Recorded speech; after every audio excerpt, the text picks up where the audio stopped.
फटाफट की खबरों से पहले रुक करेंगे इस वक्त की बड़ी और अहम खबर का, जो कि राजधानी रायपुर से आ रही है। आपको बता दें, यूनिपोल टेंडर घोटाले में 3 अधिकारियों पर कार्रवाई। बड़ी खबर रायपुर से। अपर आयुक्त कार्यपालन अभियंता और सहायक अभियंता पर कार्रवाई की गई है। नगर निगम से हटाए गए तीनों अधिकारी। तो बड़ी खबर आपको रायपुर से बता रहे हैं, जहां पर यूनिपोल टेंडर घोटाले में 27 करोड़ के घोटाले का आरोप। जांच के दायरे में है 12 से ज्यादा अधिकारी कर्मचारी। तो बड़ी खबर आपको राजधानी रायपुर से, जहां पर यूनिपोल टेंडर घोटाले में 3 अधिकारियों पर गाजगिरी है। नगर निगम से हटाए गए हैं तीनों अधिकारी। बड़ी खबर रायपुर से। यूनिपोल टेंडर घोटाले में 27 करोड़ के घोटाले का आरोप लगा है। जांच के दायरे में हैं 12 से ज्यादा अधिकारी कर्मचारी। यूनिपोल टेंडर घोटाले में 3 अधिकारियों पर कार्रवाई। तो बड़ी खबर आपको रायपुर से, जहां पर अपर आयुक्त कार्यपालन अभियंता और सहायक अभियंता पर कार्रवाई की गई है। नगर निगम से तीनों अधिकारी हटा दिए गए हैं। यूनिपोल टेंडर घोटाले में 27 करोड़ के घोटाले का आरोप। जांच के दायरे में है 12 से ज्यादा अधिकारी कर्मचारी। तो कह सकते हैं कि अभी 3 पर ही गाजगिरी। हो सकता है कि यह जो आंकड़ा है और आगे आने वाले समय में बढ़ सकता है। तो बड़ी खबर रायपुर से, जहां पर यूनिपोल टेंडर घोटाले में 3 कर्मचारियों पर गिरी गाज। 27 करोड़ के घोटाले का आरोप है। आपको बता दें, 12 से ज्यादा अधिकारी कर्मचारी हैं जांच के दायरे में। तो बड़ी खबर इस वक्त की आपको रायपुर से बता रहे हैं, जहां पर यूनिपोल टेंडर घोटाले में 3 अधिकारियों पर गाजगिरी है। यह जो आंकड़ा है यह बढ़ सकता है जांच के बाद। और इस खबर पर हमारे साथ रायपुर से हमारी संवाददाता मोनिका दुबे हमारे साथ जुड़ गई हैं। मोनिका, अगर बात की जाए यूनिपोल टेंडर घोटाले में 3 अधिकारियों पर गाजगिरी है, क्या कहेंगे? यह आंकड़ा और भी बढ़ सकता है। 27 करोड़ के घोटाले का आरोप है। जी बिल्कुल, महापौर एजाज ढेबर ने लगातार ये जो यूनिपोल टेंडर घोटाला मामला है इसको संज्ञान में लेते हुए इस पर कार्रवाई की बात कही थी और उन्होंने खुद ही इस मामले को उठाया था, जिसके तहत अपर आयुक्त कार्यपालन अभियंता और सहायक अभियंता पर कार्रवाई की गई है। तीनों निगम के मोनिका आपको रुकना चाहेंगे यहाँ पर। हमारे साथ जो हैं एजाज ढेबर, जो कि महापौर जो हैं रायपुर से, हमारे साथ जुड़ गए हैं। एजाज जी, बहुत बहुत स्वागत है आपका। क्या कहेंगे? यूनिपोल टेंडर घोटाले में 27 करोड़ रुपए का घोटाला के बड़ा घोटाला सामने आया है। 3 अधिकारी कर्मचारी जांच के दायरे में हैं। क्या कहेंगे पूरे मामले को लेकर? देखिए, ये मामला मेरे ख्याल से अभी नगर निगम का सबसे बड़ा वो था ये। और सबसे बड़ी बात यह है कि इस मामले में जो लगातार जिस स्पीड से अभी यूनिपोल लग रहे थे और बाथरूम क्या उसमें यूनिपोल लग रहे हैं, बाथरूम बनाना है, मतलब टोटल 18 बाथरूम बनाने थे, उसमें करीब 36 इनके वो लगने थे यूनिपोल, मगर यूनिपोल वहीं लगने थे, वहां ना लग के यूनिपोल शहर के बीचों बीच में लग रहे थे। तो इसी बात को लेकर हम लोगों को थोड़ा सा वो हुआ, क्योंकि ये फाइल मेयर के पास या मेयर इन काउंसिल के पास आती नहीं है। इसमें 2012 के गजट में सीधा सीधा पावर आदरणीय कमिश्नर महोदय लोग को दिया हुआ है। तो इसकी एक हमें ऐसा लगा कि यूनिपोल लगातार इतने बढ़ते जा रहे हैं शहर में, वो भी शहर के बीचों बीच में, जहां पर पूरा ट्रैफिक है, जहां पर पूरी किसी कोई दुर्घटना घट जाए, तो मुझे ऐसा लगा कि बहुत ज्यादा इसमें नुकसान हो सकता है। फिर हमने पता लगाया कि भाई ये बाथरूम तो बन रहा है, मगर बाथरूम किसमें आपकी यूनिपोल लगाना, यूनिपोल कहाँ लग रहा है?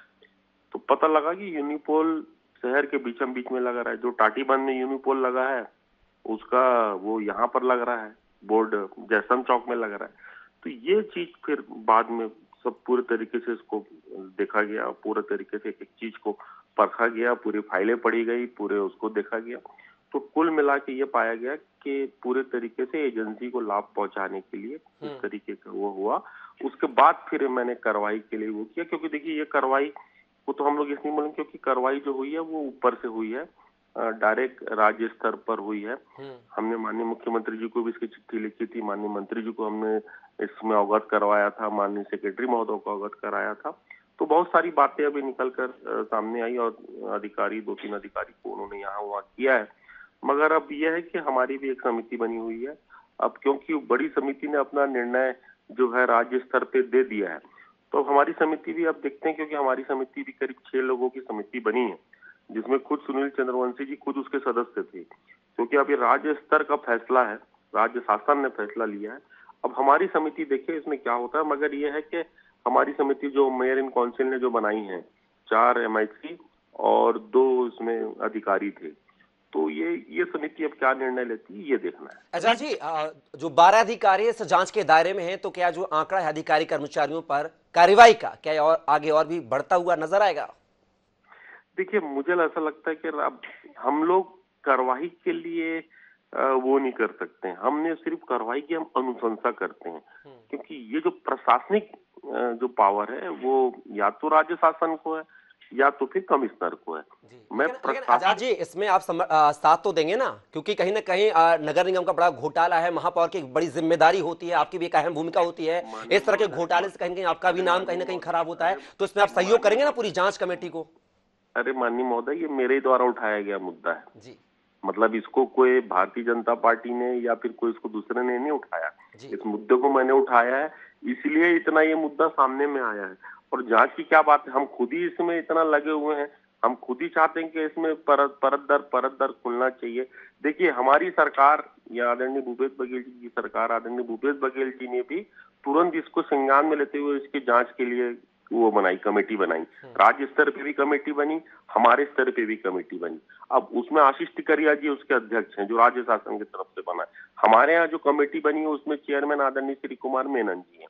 तो ये जो जांच जो चल रही है, उधर से जांच उनकी पूरी हो गई, उनको ऐसा लगा कि 2-3 अधिकारियों के ऊपर कार्रवाई होना चाहिए, हमने कार्रवाई कर दी। मगर ये देखिए, हम कार्रवाई के लिए अनुशंसा करते हैं। हम अनुशंसा प्रशासनिक, एक चीज को समझना कि प्रशासनिक जो वो है हमारे पास वो नहीं है कि हम किसी को निलंबित कर दे, किसी को नहीं, हम खाली अनुशंसा करते हैं।